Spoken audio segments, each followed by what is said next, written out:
asalaamaaleykum mbokk yi bisimilah leen ci seen xibaar météo xibaar yooyu nag li ci gën a fës mooy ni ñu ko seetloo fan yi yëpp tàngaay la goo xam ne gu tar ñu ngi koy nemmeeku ci réew mi yëpp dayeeg nag asamaan soo xam ne jant bi moo fi gën a fës bu nee ba ci guddi si nag jàpp bërset bi ni ñu ko seetloo ci fan yi yëpp tamit ba léegi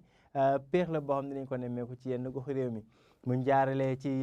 jaar ci image satellite bi gis nañ ko ni niir yi jógee géej dana wàll yan nag jëm ci boori bëj gànnaar gi waaye li des si dëkk bi yëpp asamaan si dana leer bu baax buñ ko xoolee sax ci guddi tey gi la jëm nag ba ëllëg ci suba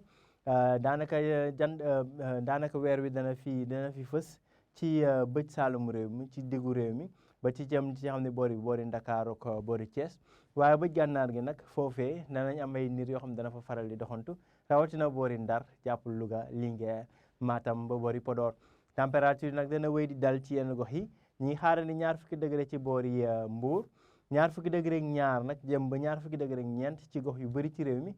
tàmbalee ko ci Dakar 20 degré ak ñett ba ci boori Ndar jàpp Linguère ak boori Matam 20 degré ak ñaar ci yenn gox yu ci mel ni boori Kaffrine jàpp Tambacounda ba boori Kédougou température yi nag dana gën a kawe ci diggante Kaolack ba Louga ak Podor ñu ngi fay xaarandi 20 degré ak juróom waaye ci tënk rek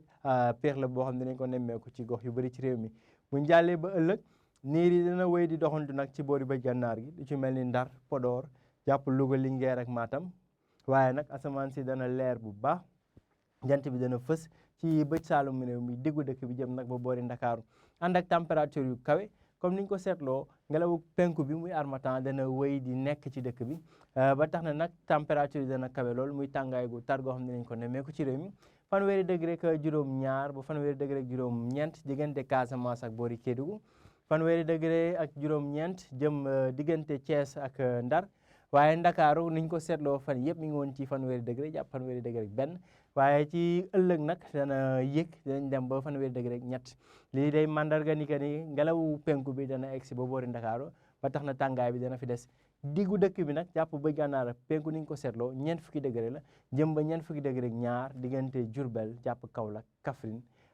Fatick jëm Linguère Podor Matam ak Bakel foofee nag tàngaay bi dana fa tar lool dinañ jëm ci 40 degré jàpp 40 degré ak ñaar mbokk yi nag ci tënk tàngaay bi dana wëy ci semaine gi ñu nekk nii jëm leen nag ci jeexantalu semaine bi tàngaay la gu tar goo xam dana des ci dëkk bi rawatina ci biir dëkk bi maanaam diggu dëkk bi jàpp bëj gànnaar ak penku bu ñëmee ba ci guddi gi nag jàpp bërset bi dana am péex goo xam ne dinañ ko nemmeeku ci yenn gox réew mi mbokk yi li ma doon xibaar yi ñu jox leen dig daje ba ëllëg ci yeneen xibaaru météo jërë ngeen jëf